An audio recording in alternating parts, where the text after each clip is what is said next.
Hi everyone, it's Susie from Thinking here. We are so thrilled to have you here for today's event, Cynical Theories with Helen Pluckrose.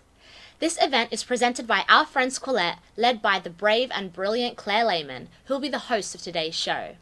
It is also supported by the Judith Neilson Institute for Journalism. Thank you guys so much for your support. Think Inc. are proud presenting partners of today's show, and our mission is to make the world a better place by raising rational discourse through live events. I loved Helen's book, Cynical Theories. It challenged my perspectives and made me think, and that is one of my favourite things to do. I suggest to all of you who haven't read it, grab yourselves a copy. If you've registered for today's after party, please check your email for the direct link to that function post-show. I also encourage you all to follow Colette on Instagram and all other socials to keep up with their great work. I'm really excited for this show, so I won't keep you any longer. Please let me introduce to you the founding editor of Colette, Claire Lehman. Thank you so much, Susie, and thanks for joining me in our very last installation of Free Thought Live. I want to give a special shout out to Lawrence and Bruno at Think Inc. for making this production possible, and of course to Susie as well for her professionalism and diligence. Now, the guest I have today is Helen Pluckrose. Helen is a UK author, and she's the co-author of the best-selling book Cynical Theories, about how scholarship has become obsessed with gender, race and sexuality and why this harms everybody. Helen is also the editor of Areo magazine, an independent magazine which you can support on Patreon. Now Helen is joining us from the UK. She's in a different time zone and she's stayed up late to talk to us, so we're so grateful for that. And I won't introduce her anymore, and we'll say hello to Helen.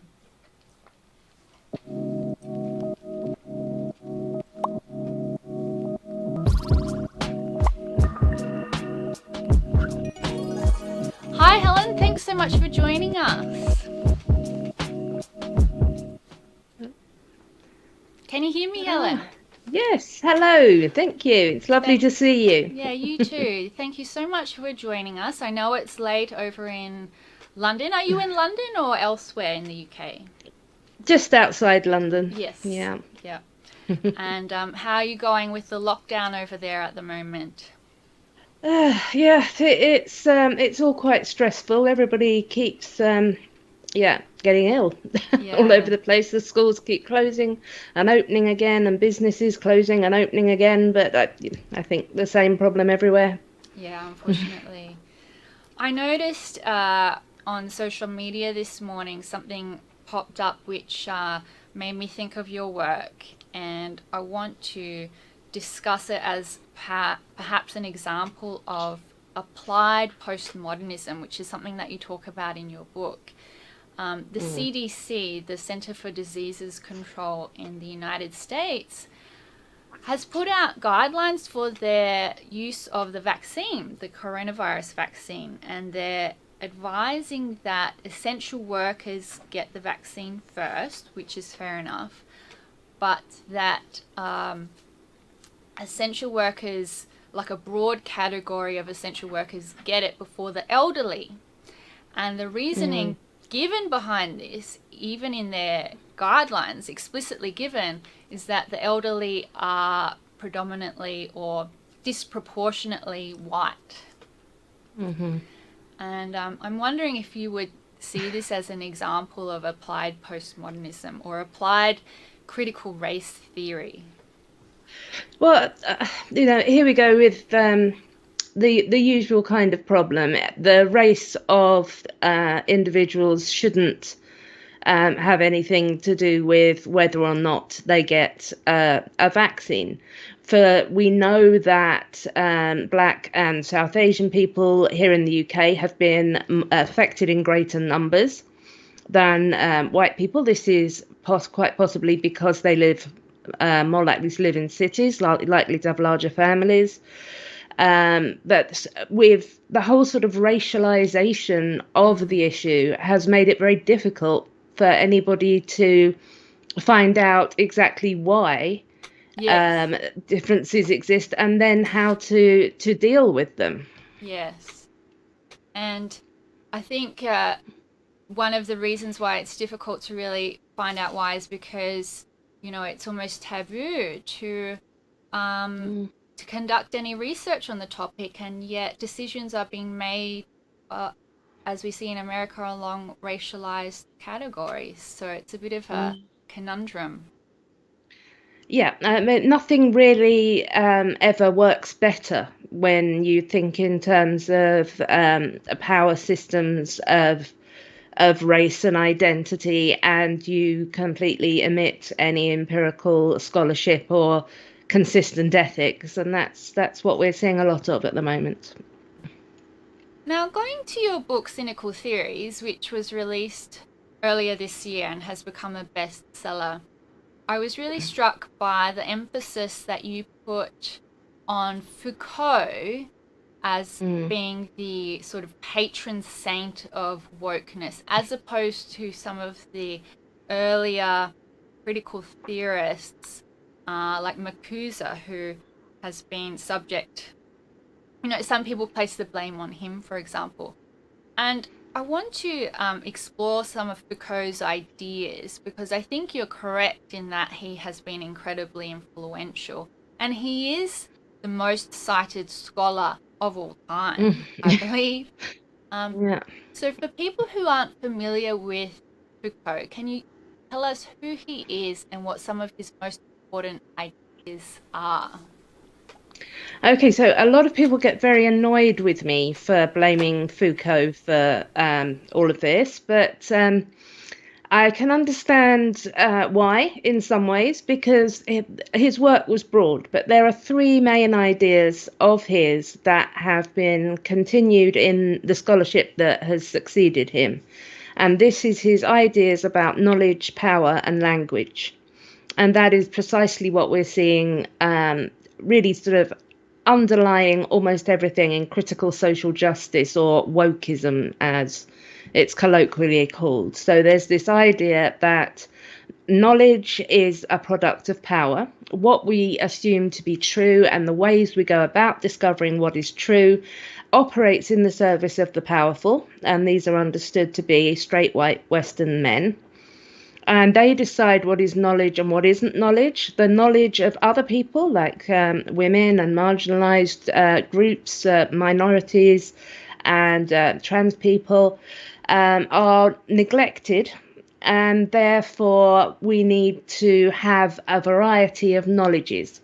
So this knowledge that's constructed in the service of power then gets perpetuated through society in discourses, which is ways of speaking about things. So this is where the idea we get comes from, that the whole of society is permeated with white supremacism or patriarchy or transphobia, and we need these critical theorists to be able to spot it for us and point it out and make us aware of it, because the rest of us are kind of wandering around in a daze, in a dream, because we are not one of the woke. And there's a form of analysis, I think it's called discourse analysis, and I think people are trained to sort of pick up newspapers and try to find the discourses or the rhetoric inside newspaper articles for evidence of racism, sexism, and so on. And this comes from Foucault, do you think? I think Foucault would probably hate the current manifestation of it. I think he'd be spinning in his grave. He certainly wouldn't have been a fan of identity politics, and he'd certainly have recognised the the social justice movement as an orthodoxy and a meta-narrative in itself.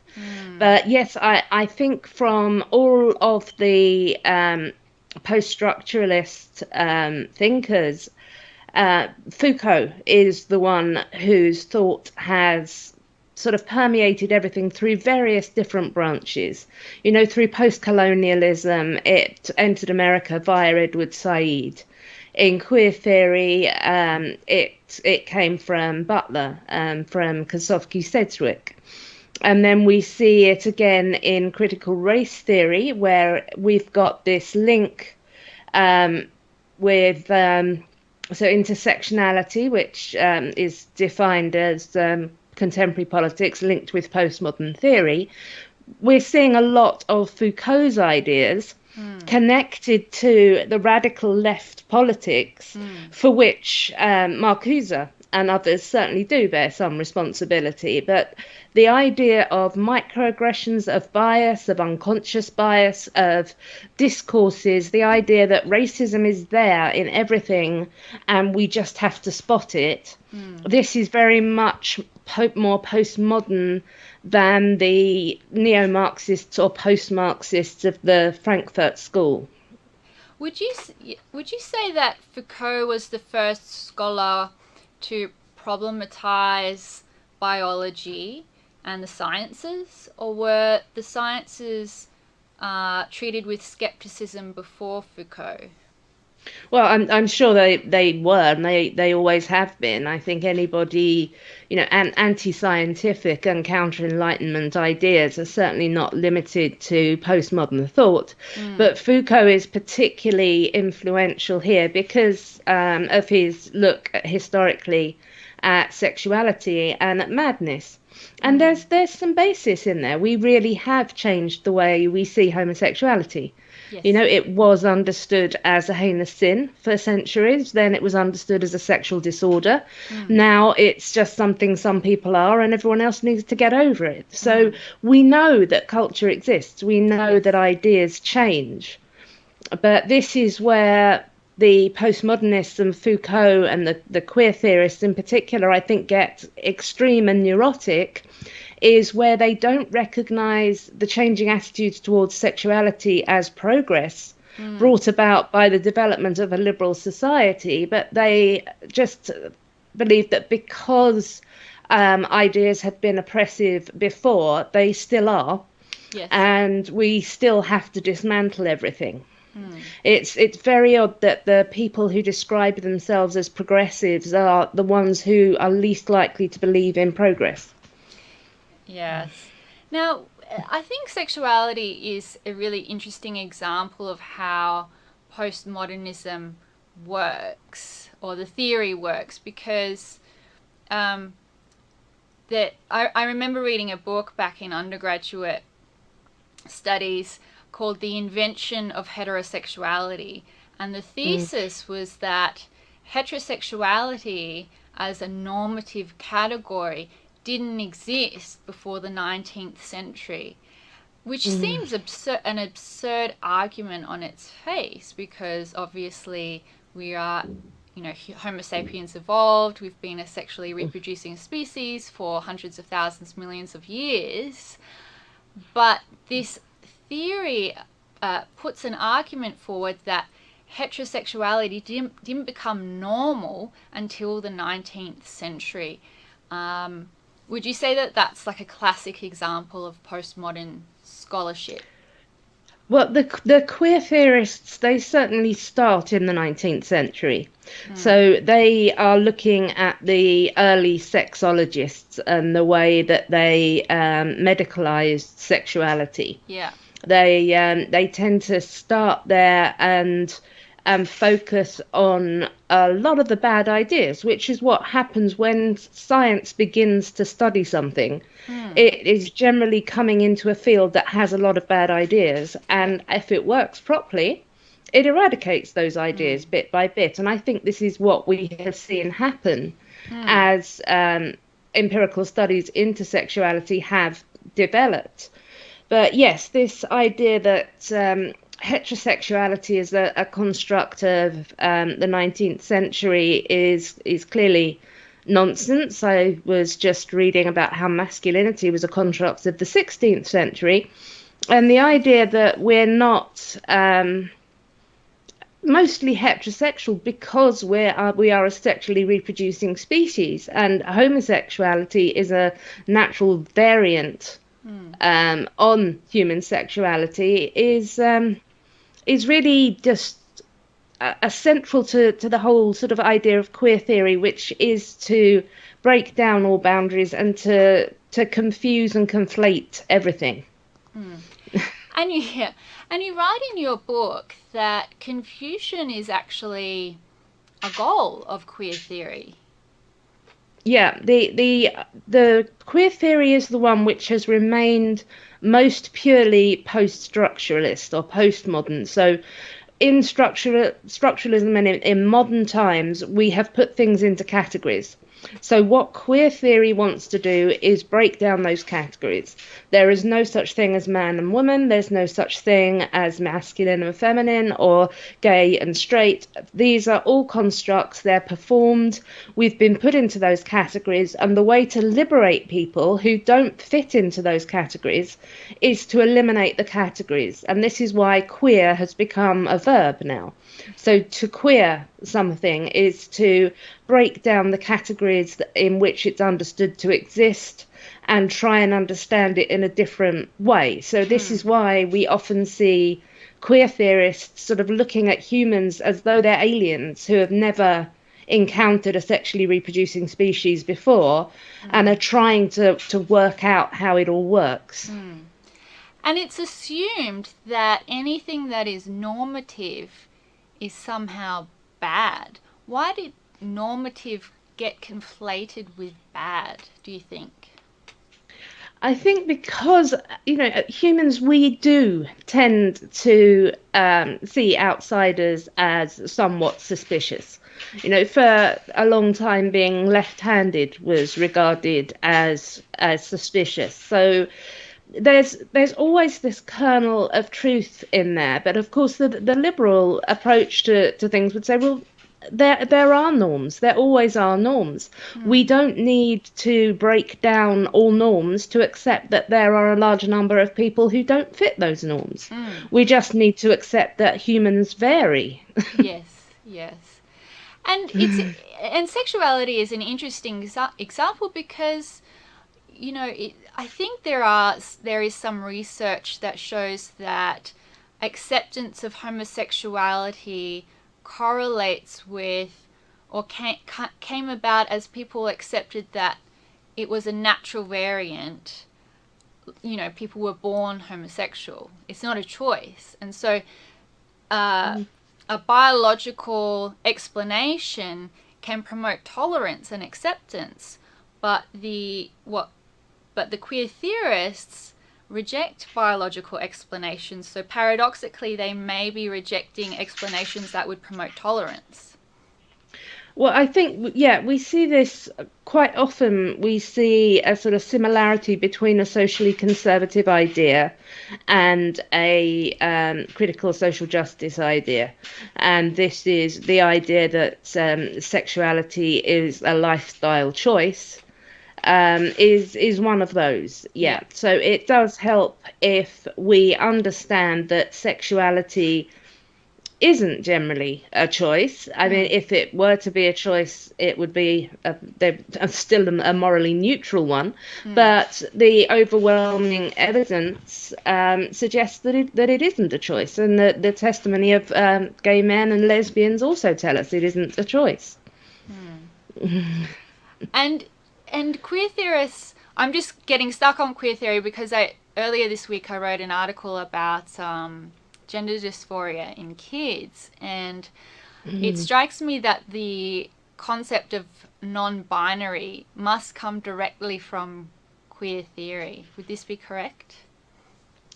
This is where it gets really interesting and messy. It's interesting to me anyway. It's not interesting to most of my friends, unfortunately. But anyway, this idea, non-binary. So this would seem to break down the categories. This would seem to fit in with queer theory. However, people who describe themselves as non-binary are usually putting themselves in a category. They will usually also believe in the existence of cis people and trans people. And so this actually goes against the core ideas of queer theory.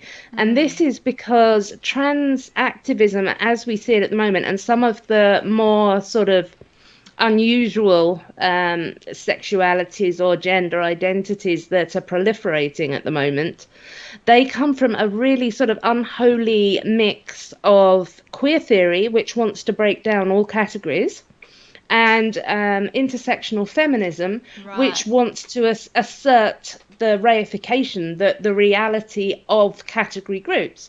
So if you have someone saying trans women are women, trans women are women, trans women are women, as we will see over and over again, this is not consistent with the queer theory idea of breaking down categories. This is the assertion of a category. So the whole sort of non-binary thing, when it's a politicized agenda, it's I would call it social justice scholarship, because it's that third generation. So it's not pure queer theory, which is dissolving everything. And it's not pure intersectionality, because it's still conflating things, but it's that third sort of contradictory thing. Now you track the genealogy or the how postmodernism has changed over time. So you track how it begins with Foucault and the French theorists, and how has it changed over time? How has it now become what we see today with these rigid dogmas and orthodoxies? How did that transition occur? So we see that the first postmodernists, because they just wanted to deconstruct everything, essentially, they were radically skeptical and they felt that nothing could be trusted. So there was a huge proliferation of writing from the 60s into the 80s, and then it just died, because there's only so far you can go with that. Then at the end of the 80s, we saw a rise of a new set of theorists who essentially argued that postmodern ideas were useful. Deconstructing gender and sexuality and race and everything else was a valuable thing to do. Seeing everything as an oppressive social construct was good, but we have to accept some reality to exist, or we can't do anything. So theorists ranging from Butler in queer theory to Crenshaw in intersectionality, Mary Poovey in feminism, all said we need to use some of these postmodern tools, but we need to accept that an objective truth exists, and that truth that exists is that these systems of power and privilege exist. So Crenshaw phrased it as the fact that everything is a social construct doesn't mean that power isn't clustering around these social constructs and affecting real people. So this is a turn back to some objective reality. Then as this scholarship sort of grew in different branches, from post-colonial theory to queer theory to critical race theory to disability studies to fat studies, it became more and more confident of itself. It built on itself, and with a sort of, almost 50 years of scholarship behind it now, it became a lot clearer and a lot more assertive. So if you were to compare a paragraph from Judith Butler with a paragraph from Robin DiAngelo, you will find in Butler incomprehensible prose expressing doubt about everything. In DiAngelo, you will be told that it is absolutely impossible for a white person not to be racist, that there is everybody, it has to be socialized into white supremacy. There's really clear language, there's a really strong certainty. So what has happened over the last sort of 30 years since the postmodern ideas of knowledge, language, and power became politicized and actionable is that they have reified, concretized, and sort of simplified into this very reductionist system where everybody is dominated by discourses around identity and plotted on this power grid. And so we've got a meta-narrative now that the early postmodernists would not approve of this. I understand the philosophers who get annoyed with me and say what we see right now isn't postmodernism because it's not skeptical of meta-narratives. But I'm afraid at the root of it are these postmodern concepts of power, knowledge, and discourse. I suppose some would argue that what we see now resembles the Marxist critique of society, or the conflict critique, where we have oppressors versus the oppressed in this very simplified reductionistic framework. But you've rejected this idea that it's a Marxist critique, haven't you? I have followed the postmodernists in their criticism of Marxist critiques. So Foucault, again, he criticised the post-Marxists who were seeing power as pressing down. There's an oppressor group and an oppressed group, and the group at the bottom needs to raise their consciousness, have this critical consciousness to realise that they are being oppressed by the capitalist system, and then they will rise up and overthrow the oppressor. So Foucault and the other postmodernists disagreed with this. They thought this was a simplistic meta-narrative. What happens is not that there's a group of people knowingly oppressing another group, but there are ways of knowing. There is a construct of knowledge which leads to ways of talking about things, which is then perpetuated by everybody.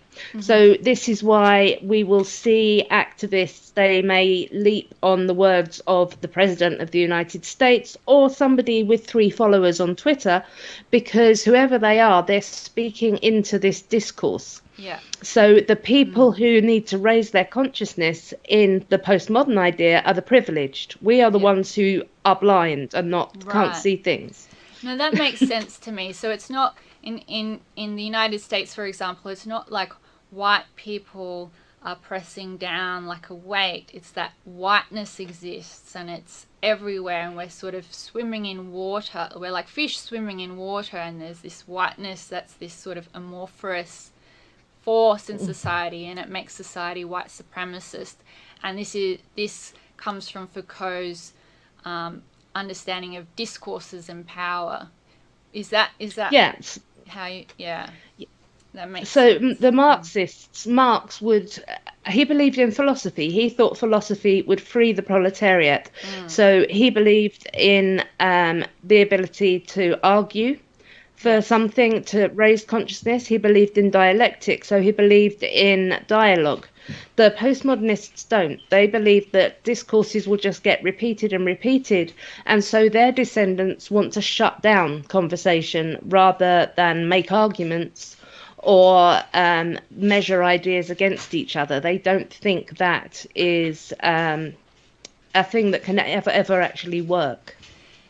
And this idea that power comes from discourse, is this the root of the idea that language causes violence, or language itself can be violent? Because today we hear this catch cry from activists saying, oh, if you've written this article, you're denying my humanity, or if we allow this debate to happen, or if we platform this person, you're denying X group's humanity and you're causing violence. Is this because there's this perception that discourses and words and language themselves can actually be psychologically violent?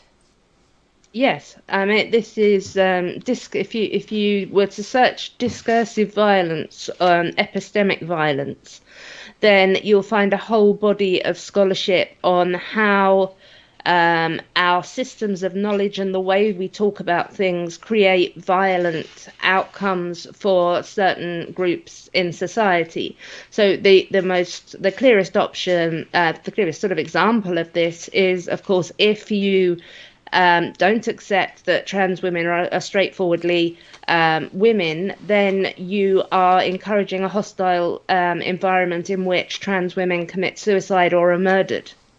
Yeah. So there's that kind of straightforward thing, but there's also just a tendency to see people speaking into an oppressive discourse as creating a violent situation for everyone. And then, of course, this justifies responding to it with physical violence.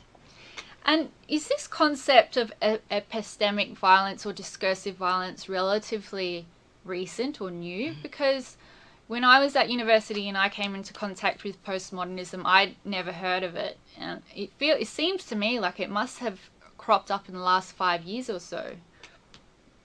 Well, epistemic violence is Gertrude Spivak. Okay. So that was that's certainly not new, and she cited Michel Foucault on almost every page.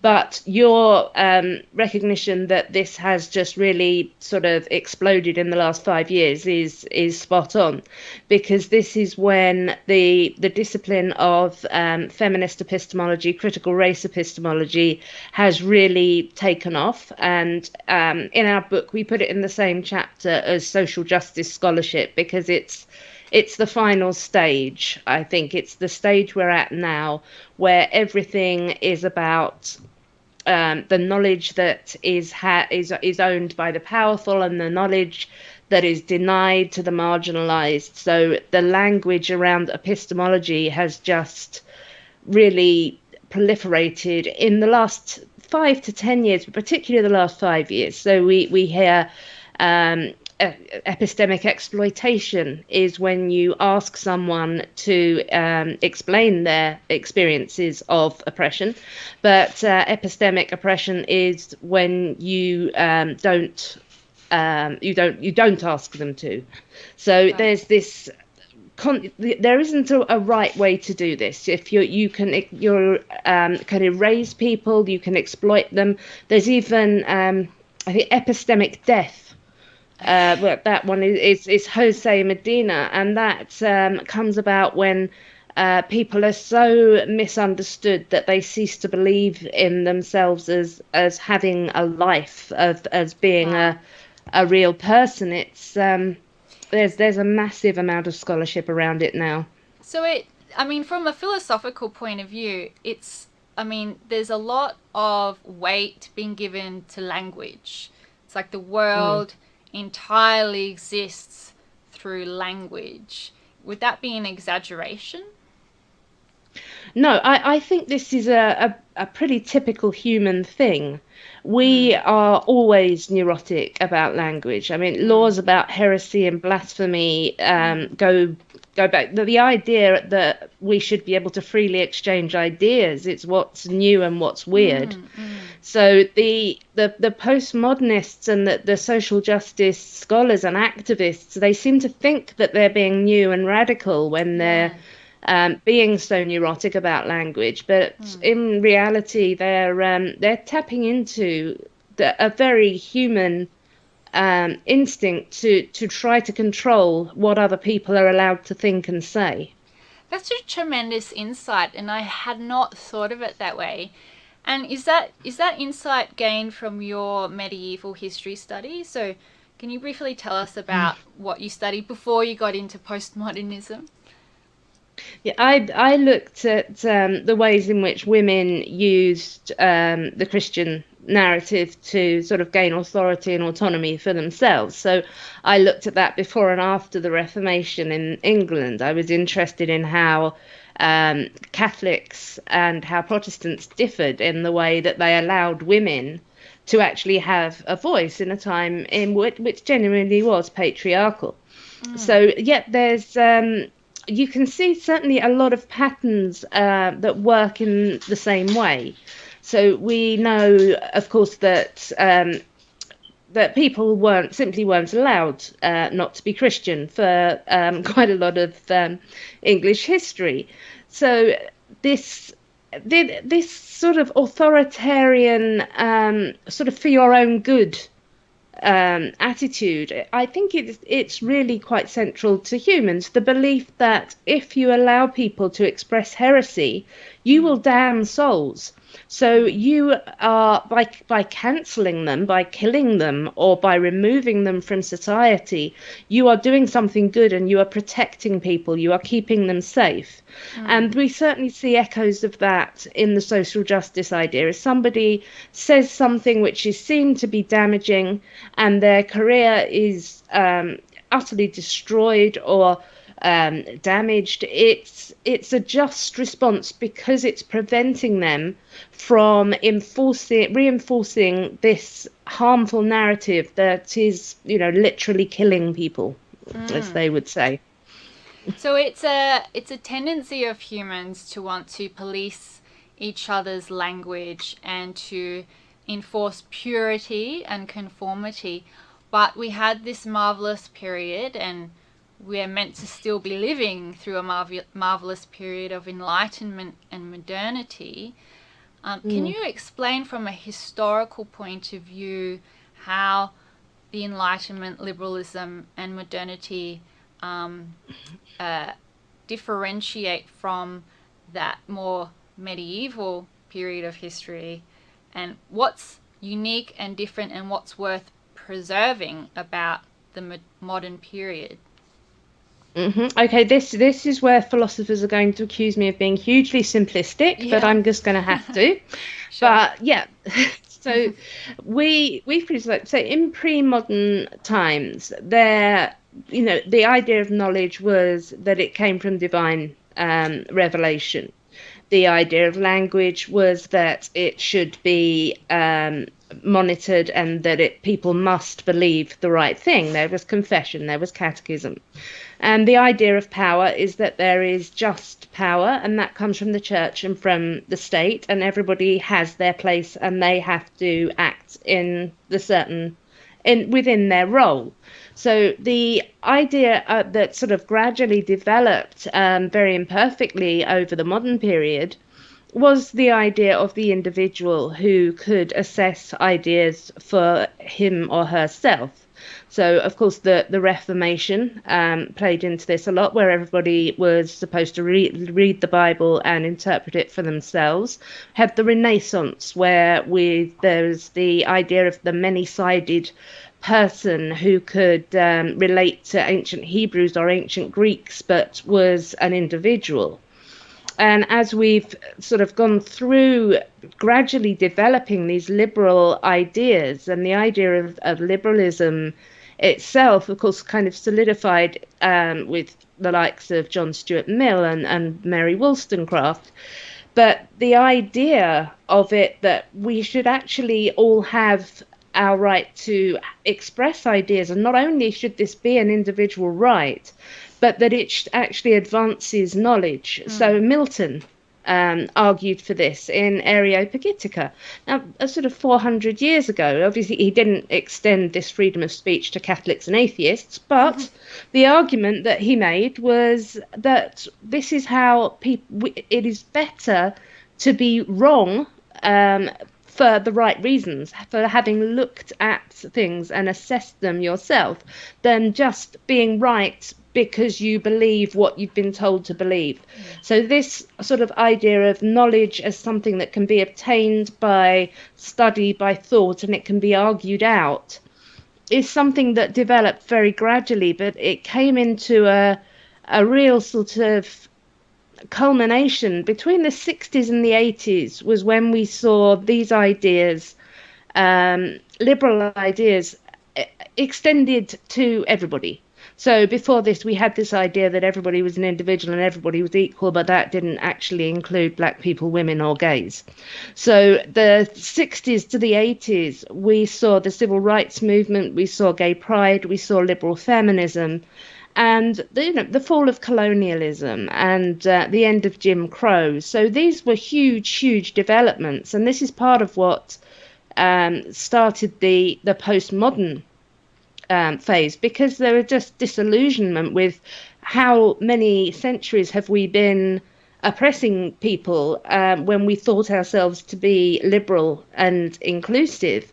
So, but it's what is essential to note is that these massive changes, which improved in the rights of women, in racial equality, in the rights of gay men to have sex without being arrested, and ultimately to be able to be married, these were liberal developments. These all happened before the postmodern branches all sort of spiked off at around 1989. Something happened in 1989, and we saw the rise of queer theory and intersectional feminism and critical race theory. But this was a disillusionment with liberalism. At this point, they decided liberalism couldn't do the job that it was meant to do, and they decided this at a time, precisely the time when it had just done it. It was still doing it. It's quite infuriating. Do you think one of the weaknesses of liberalism is that when people have opportunities and rights, they choose to do different things? I mean, I choose to do something with my time that I choose to spend my time doing something that I enjoy and find fulfillment from, but I might not get paid as much as I would doing something else. But that's my choice. So when we have opportunity and freedom and rights, we choose different things, and that leads to different outcomes. And what we see today so often in the discourse, in media narratives, is that different outcomes are a priori evidence of discrimination, and there's a lack of awareness or acknowledgement that with freedom comes variation, because people are free to do different things. And so it seems to me that there's sort of a gap in liberalism where, okay, we've got freedom and we've got opportunities and rights, but where is the acknowledgement that winds up with variation in society? Would you say that that's a bit of a weakness that gets exploited by critical race theorists and others who would want to implement a more authoritarian system of governance? I certainly think that liberalism leaves open the possibility for people to be illiberal and have illiberal ideas, and that is that's always a danger. I think it's a necessary danger. I think we have to allow people to have bad ideas and to be factually wrong about things. And I think the evidence that liberalism has worked to advance knowledge and make moral progress is quite overwhelming. Yeah. But yes, that certainly is the weakness of it, is that if we allow people to believe whatever they want to believe and to apply their beliefs to their own lives, as long as they're not harming anybody else, we're going to see the rise of some really terrible ideas, and some of them are going to get quite popular, as we're seeing with critical social justice. You know, we can't, it would be illiberal to ban this belief. Yeah. I would argue, and we do argue in Cynical Theories, that the rules of secularism need to be applied to it. It needs to be understood as something that people have the right to believe, to express and live by, but not imposed upon other people. But yes, a liberal society is not one that would crush this idea or criminalize it. I think on the whole that's a good thing, but it certainly is why these ideas exist. Sure. And I know that you don't advocate for, the defunding of certain academic disciplines and departments within the university, and that's because you acknowledge and respect academic freedom, and it's a bad idea to set a precedent for government interference. Yes. I think that would set a very bad precedent, because we might think that, yes, getting rid of scholarship which isn't based on evidence, which doesn't have consistent principles, is a good thing. It's like, we wouldn't want alchemy or phrenology taught in universities. But those ideas have to die naturally. We can't have the government deciding what is and isn't good knowledge. We have to submit them to the marketplace of ideas and let them sink or swim. And this is one of the problems with critical social justice theory. They don't submit themselves to the marketplace of ideas. They surround themselves in theory which just closes down any possibility of legitimate disagreement. One of the papers that we wrote during our project argued that there simply is no way to legitimately disagree with social justice scholarship, and anybody who tries should be punished and shut down. Wow. And that was one of our papers that was the one that got accepted fastest of all. In 9 days, it was accepted with revisions, and then a few revisions, and it was in. Now that's terrifying. Yeah, it is. Remind us of some of those papers. So if anyone's watching this and isn't aware, Helen was part of a trio who submitted hoax papers to social justice or grievance studies journals, and a whole range of them were accepted. One paper rewrote a passage of Mein Kampf and had that accepted. Another paper was about dog humping in parks. Can you tell us about that paper, Helen? People always remember that paper because it's funny. Yeah, that one, and that was the one that got us caught because it was so obviously ridiculous to everybody who wasn't a particular kind of feminist geographer. Yes, in that one we claimed to have examined 100,000 dog genitals in 3 parks in Portland, Oregon. 100,000. I think it was 100,000, but it was certainly an inordinate number anyway. And then interviewed the owners of the dogs about their sexuality, and then applied black feminist criminology for no apparent reason to this data, and then concluded that it meant that nightclubs were rape condoning spaces and we should train men like dogs. And by the way, we'd also shredded all of our data in order to protect the dog's privacy. So it was the most ludicrous. The data wasn't. People have criticised us for fabricating data, but this data, it wasn't possible in the first place, and the conclusions we drew from it were simply not warranted or even related. So this is why we did this. This is why we submitted implausible data and drew weird conclusions from it. And that one got published in a special. Had a special place in an edition as exemplary scholarship. But I should say, though, because I don't want to disparage all scholarship. There is some good scholarship going on out there, and after we revealed our project, a group of feminist geographers got in touch with me. And they were interested in our paper because they were doing solid research into, I think it's the distribution of medical resources in South Asia. And they were doing proper feminist geography, and they were very concerned about the journal. And so, it undermines, when they'll publish rubbish like this, it undermines the really solid work that is being done by empirical scholars in the same field.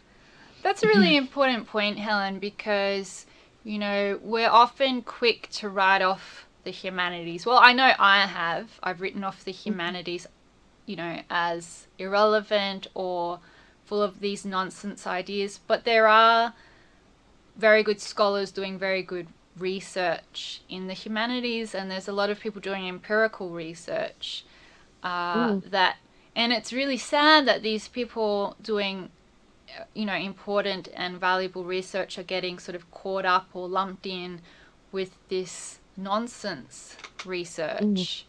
And I wish there was a way we could sort of disentangle the more valuable parts of the humanities from some of these faddish theories and ideas. Have you thought about how we can do this in a more effective way?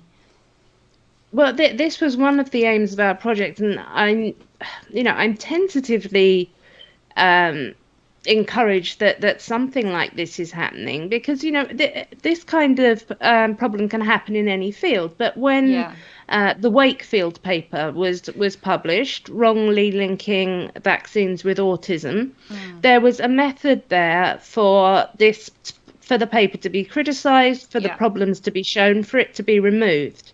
So we need for cultural studies and identity studies of various kinds to apply these same kind of critiques of their own papers. And we, at a lot of our attempt, yes, we did want to embarrass this kind of scholarship and show how terrible it was, in order to sort of make people want to step away from it. And a lot of academics after this, even ones who really hated us and thought we were fascists, were quick to say that they didn't do that kind of scholarship. They did empirical scholarship. So maybe we did a good thing there. Well, it seems to be the case that any field or any kind of body of thought, school of thought, that doesn't have a mechanism of self-critique just naturally slides into dogma. And it's just unfortunate that these fields have proliferated within the academy and within the university, which is supposed to be about preserving scholarly disciplines. It's just unfortunate that these anti-intellectual, anti-scholarly areas have taken root to the extent that they have. And I wonder if the university administrators, who back in the 1960s and 1970s sort of like allowed women's studies departments to just suddenly open up overnight, I wonder if they feel any kind of responsibility or accountability for what's taken place. I doubt that they do, but it's interesting how, when you compare it to a field like psychology, which it's a young science, but nevertheless uses scientific methodology, there's all of this hand-wringing about the replication crisis and the fact that we can't reproduce, papers, and there's all of this sort of internal correction happening. But even after your exposure, that doesn't seem to be happening in critical race theory or the post-colonial theory. Have you noticed any of this self-correction occurring, or is it just business as usual? I'm keeping my eye on the journals. Some of the papers that we wrote have now been written seriously. We saw, for example, in one of our papers, we wrote that eating spicy chicken wings was actually I think it was a homophobic act, because of the idea of that it burns on the way out, and it was this toxic masculinity. And then somebody wrote an article actually arguing that.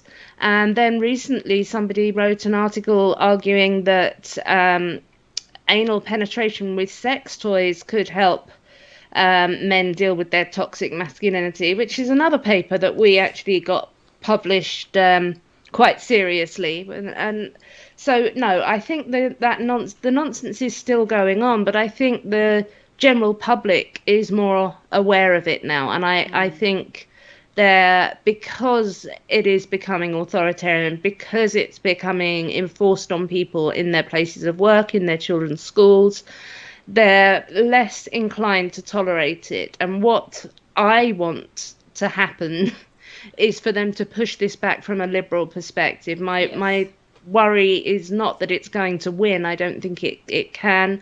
My worry is that it'll get pushed back by right-wing socially conservative ideas, which could actually roll back gender, racial and LGBT equality.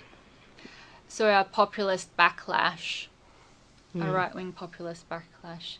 And so is that what motivates you to speak out in defense of liberalism? Because you have this fear that if these ideas aren't addressed now, the there will be a wrecking ball taken to the universities, which will knock out a lot of important research, and socially conservative ideas will become more popular as a response to some of these fruitcake ideas being enforced upon people. Yes, yeah. I mean, James Lindsay and we wrote a piece called a Principled Defence of the University, in which we argued exactly that. Unless these disciplines sort of become more rigorous themselves, they are going to give ammo to anti-intellectual, anti-equality forces on the populist right, and we could lose a lot of the kind of scholarship and the kind of progress that we have made. I suppose some people would argue, though, that the centre-left is not doing a very good job at policing some of this nonsense on the fringes. So the centre-left is not doing a great job at policing the hard left, and these ideas on the hard left are becoming more and more entrenched in institutions. And so if the centre-left are not going to do the job, then who is? I guess that would be the response to that. I think this is a valid criticism, because I think the ideas on I'd say the social justice left, because there's obviously also a radical left which is Marxist and which is also critical of the social justice left, but we're not liberal. The liberal left is not doing a very good job at all of marginalising these ideas. You get the populist and even ethno-nationalist ideas on the right, and they don't get institutional power. I mean, they got political power. Donald Trump was elected, and that, I think, was a symptom of the problem. But I think that those of us, and this is what I keep writing about, because I think there is a majority of people on the liberal left who don't agree with these ideas, but they still think that they should support them, because anything that's for social justice must be a good thing. If they go against anything that's supposed to improve racial equality, then they will be called a racist, or they may even fear that they actually are being racist.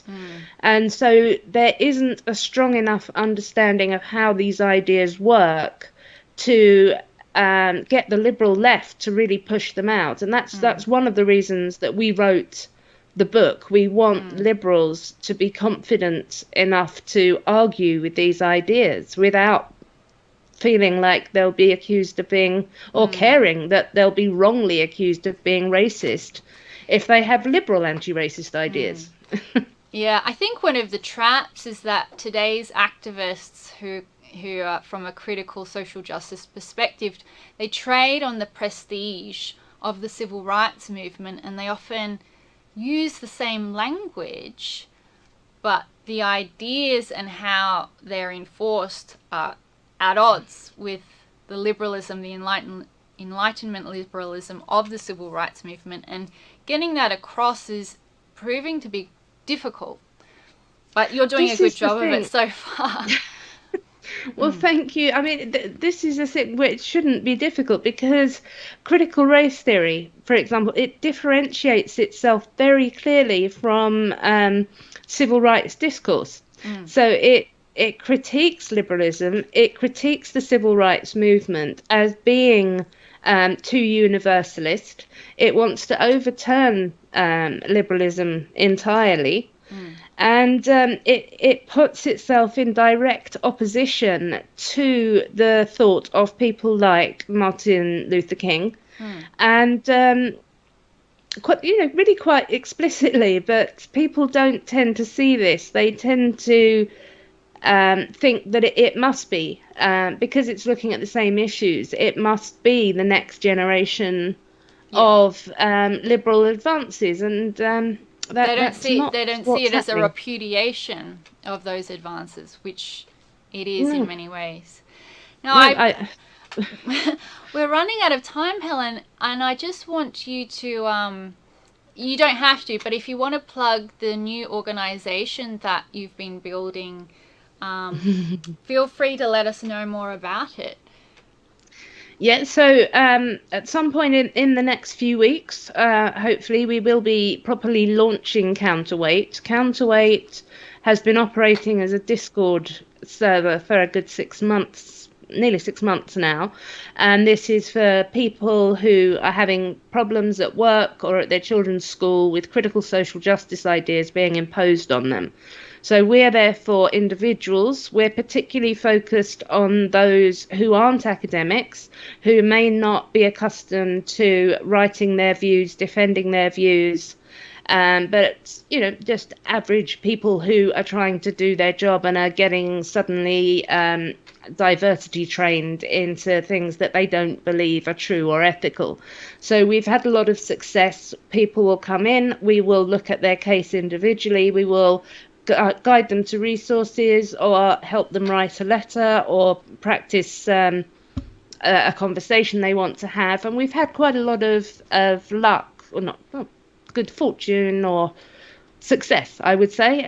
It works if we get people to push back at the critical social justice ideas in a principled way and a knowledgeable way. And that's what Counterweight's going to do. And through using their faculties of reason. Yes, we want people to be more confident to say, I don't believe what you believe. I am absolutely with you in opposing racism, but I don't believe in invisible systems of whiteness. Right. Yeah. Now, how can people support your work? I know that there's a Patreon page for Areo. What's the address of that? I think it's just PayPal me Areo. It's on our website anyway, and Counterweight is going to be setting up a somewhere for people to donate if they feel that we've helped them to deal with an issue in their lives or they want us to help other people. And where can people buy your book, Helen? Yeah, well, I think it's now everywhere in Amazon, and the audiobook is out as well. There's a UK and Australian version Swift, and we're actually in the process of producing a young adult version, which is more accessible. Well, we have Rebecca Christensen is converting it to young adults for us, and I think that will go down well with teenagers before they get to university. That's what we're hoping. Fantastic. We just need to get it onto the curriculum, the high school curriculum. I saw there was I think it was some school district in Canada which actually did have it on there, and yes, this is definite sign of progress. And there are some schools who have asked me to come and talk to them, so that's fantastic. Yeah, maybe we're making progress. That's fantastic. And you should let us know about that, because I think the more people see progress being made, the more it will occur, because it will have this snowballing effect. If some school principals see that you've been to speak at some schools, they'll feel more confident to invite you to theirs. So that's a large part of what we want Counterweight to do as well, because quite often someone will write to me and say, I think I'm the only person in this institution who feels this way, and I can say to them, actually you're not, would you like an introduction? And we can get people together. Yeah.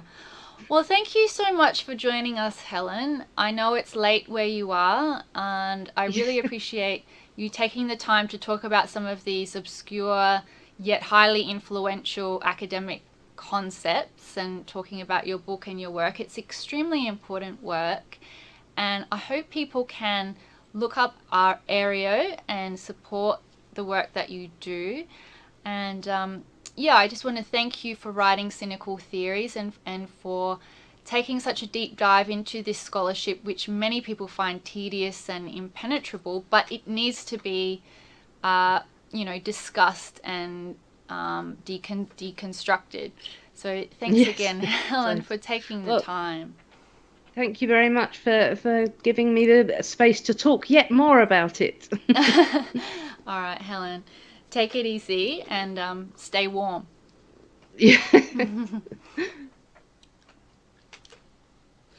All right, that's all from us. Thank you so much for tuning in to our last episode of Free Thought Live. It's been a joy to bring these shows to you. I've had a wonderful time speaking to our guests and watching our guests. I want to thank again Susie Jamil and the lads at Think Inc. for putting these shows on for us. And if you want to support the work that we do at Quillette, you can visit our Patreon page, and you can also donate directly via our website. If you go to our website quillette.com and find a little red button up the top that says donate. And I want to wish you all a very safe and happy Christmas. We'll be bringing more events to you next year, and until then, stay safe. Thank you.